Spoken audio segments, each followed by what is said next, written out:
sahur yang pada buka. Siklon Seroja menghantam NTT dan tersebar di berbagai kabupaten seperti di Flores, Alor, Malaka, Lembata hingga Ende, mengakibatkan 181 orang meninggal dunia dan 47 orang dinyatakan masih hilang. Belum terhitung ratusan rumah warga dan persawahan yang hancur. Di tengah upaya pemulihan yang tengah dilakukan pemerintah terhadap pemukiman warga di sejumlah daerah di Nusa Tenggara Timur yang porak-poranda diterjang badai siklon Seroja, potensi ancaman bahaya kembali membayangi Indonesia. Badan Meteorologi, Klimatologi, dan Geofisika (BMKG) mengingatkan agar masyarakat di sejumlah wilayah Indonesia waspada terhadap siklon tropis Surigai yang dapat berkembang menjadi badai topan. Kepala BMKG Dwi Korita Karnawati mengatakan, siklon tropis Surigai adalah hasil perkembangan bibit siklon tropis di utara Papua yang bernama bibit siklon tropis 94W. Saat ini terpantau siklon tersebut bergerak ke arah barat laut mendekati wilayah Filipina.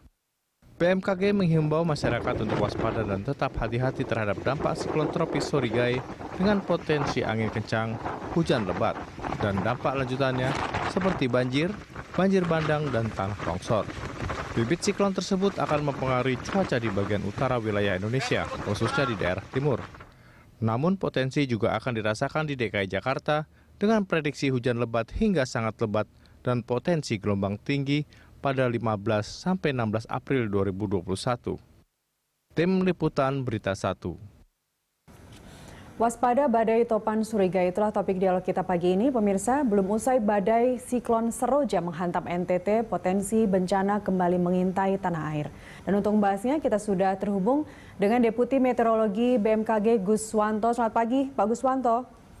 Selamat pagi, Nastiti. Bagaimana perakiraan BMKG sejauh ini, Pak, terhadap badai siklon Surigai ini? Apakah lebih dahsyat dari Seroja? Kalau dilihat dari perkembangannya, pada waktu tanggal 14 kemarin ya kondisinya dia itu yang kita identifikasi adalah kecepatan angin maksimumnya ya sekitar 40 knot atau 75 km per jam. Dia bergerak arah barat laut dengan kecepatan 3 knot atau sekitar 5 km bergerak ke menjauhi wilayah Indonesia.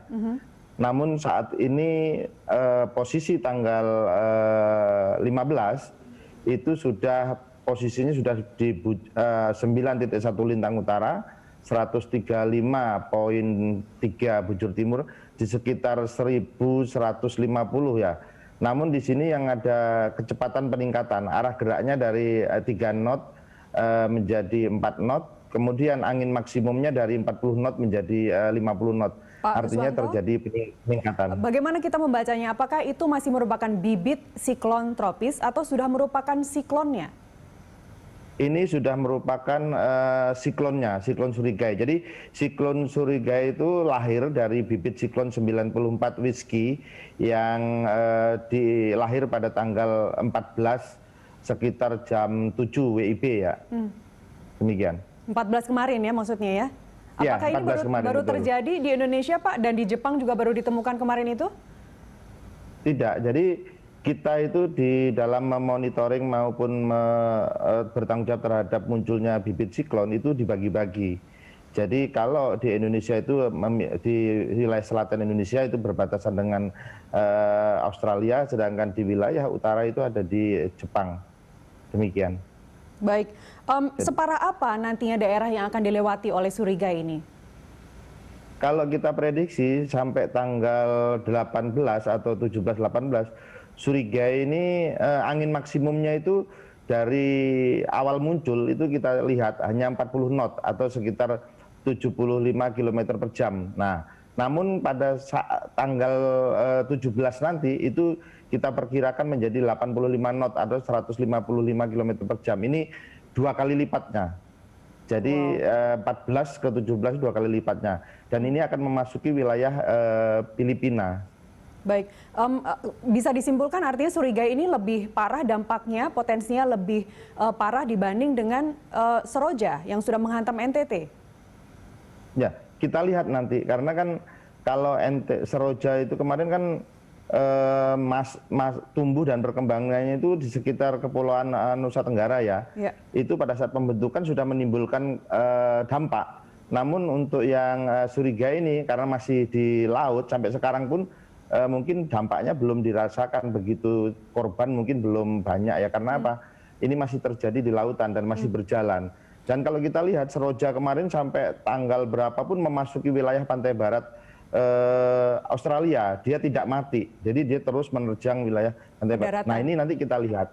Iya, ini kita lihat nanti sampai tanggal 18-20 itu sepertinya masih menjadi meningkat gitu. Demikian. Kalau yang Seroja artinya sudah mulai meninggalkan Indonesia bergerak mengarah ke Australia. Sekarang yang Surigai ini saat ini masih di perairan, kemudian nanti menuju ke daratan itu diprediksi sampai puncaknya tanggal 18. Benar demikian? Iya, 18 sampai 20 masih. Saat ini kan prediksi kami masih 18 itu masih muncul, jadi masih ada, masih kecepatannya itu masih sekitar 155 km per jam dan itu mendekati wilayah Filipina. Baik, bagaimana dengan perairan di Jawa, Pak? Kalau disebutkan di sini di sekitar Sulawesi, dari Papua sana kemudian mengarah ke Sulawesi, Kalimantan juga termasuk nantinya, bagaimana dengan perairan di Jawa? Baik, jadi kalau Nastiti, kalau disampaikan siklon tropis Surigai ini membawa dampak tidak langsung terhadap wilayah Indonesia, terutama wilayah-wilayah yang berdekatan dengan posisi dia.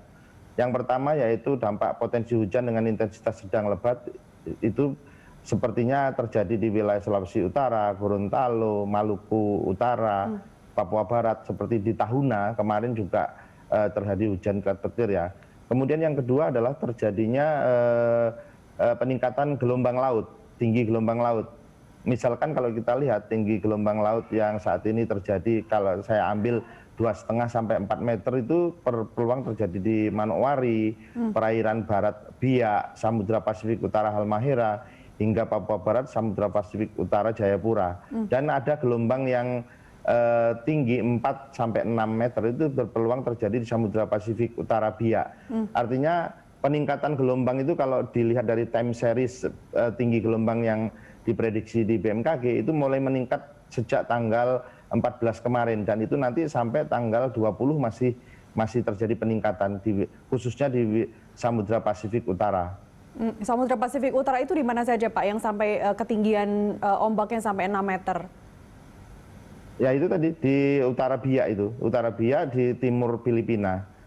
Apakah ini secara tidak langsung memang sudah berpotensi terhadap daerah di Jabodetabek misalnya? Kemarin kita tahu ada hujan yang begitu besar, petir menyambar sangat kencang, kemudian terjadi hujan batu begitu, hujan batu es. Bagaimana menjelaskan hal itu? Bagaimana keterkaitannya? Jadi Nastiti, saat ini di wilayah Indonesia itu ada 2 atau 3 ya. Yang pertama yaitu tadi siklon tropis Surigai yang terletak di utara Papua. Kemudian ada lagi namanya sirkulasi siklonik. Sirkulasi siklonik ini terpantau di Samudra Hindia Barat, Lampung. Kondisi inilah yang menyebabkan peningkatan pertumbuhan awan hujan di sekitar wilayah sirkulasi siklonik. Nah, satu lagi di samping sirkulasi siklonik ada lagi yaitu konvergensi, yaitu daerah pertemuan dan perlambatan kecepatan angin. Ini terpantau dari Jawa bagian barat hingga Lampung, dari Kalimantan hingga Kalimantan Tengah, Kalimantan bagian utara hingga Kalimantan Barat, kemudian Sulawesi. Bahkan ini perlambatan dan kecepatan angin ini atau konvergensi inilah yang mampu meningkatkan potensi pembentukan awan hujan di sepanjang daerah-daerah konvergensi yang dilaluinya. Misalkan tadi disampaikan di Jawa ya, di Jawa bagian barat, di Bekasi, seperti itu. Dan itu kami yakin itu akibat daripada konvektif.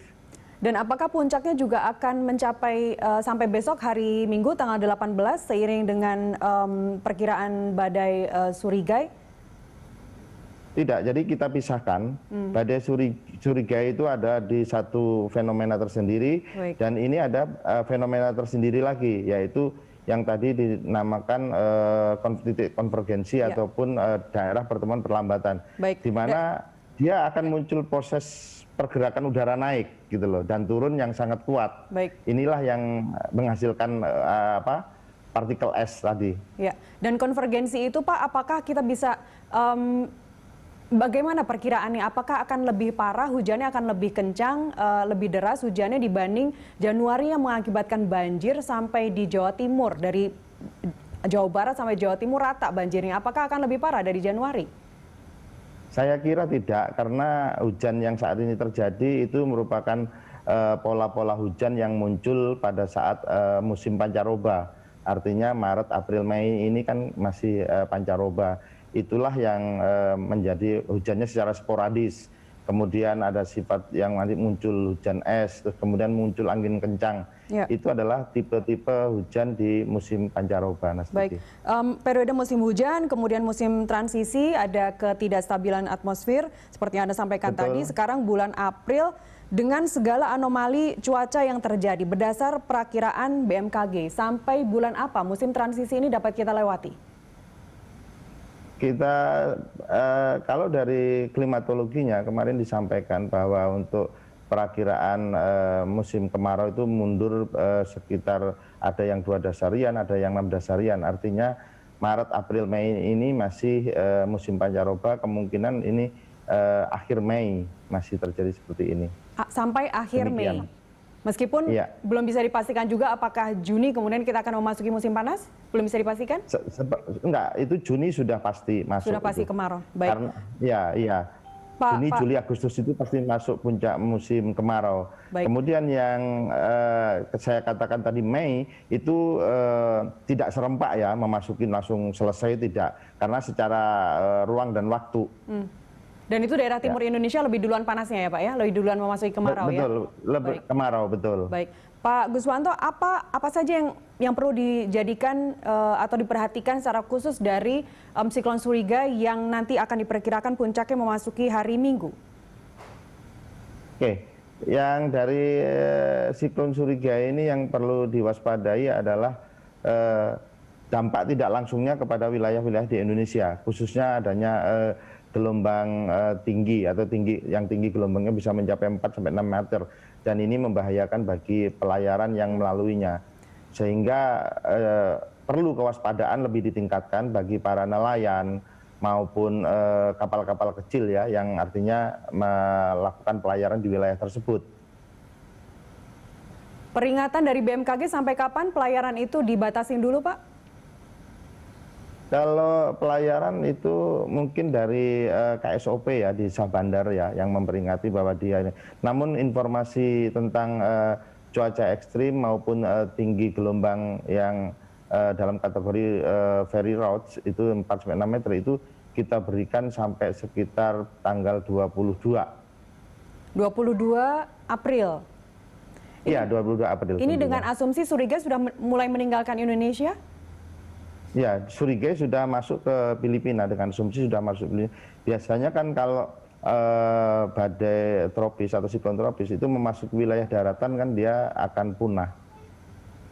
Baik, artinya Seroja yang kita khawatirkan masih ada di Indonesia sekarang sudah bergerak mengarah ke Australia dan ya, sudah selesai, sudah punah. Sudah selesai, sudah punah. Sementara badai Surigay yang ke depan masih akan kita hadapi itu puncaknya sampai hari Minggu besok, dan larangan pelayaran bagi nelayan itu sampai tanggal 22 dan kemudian meninggalkan Filipina, begitu Pak ya? Iya. Baik, Pak Guswanto, kita lanjutkan di segmen berikutnya. Pemirsa jangan beranjak dulu, kami kembali usai jeda.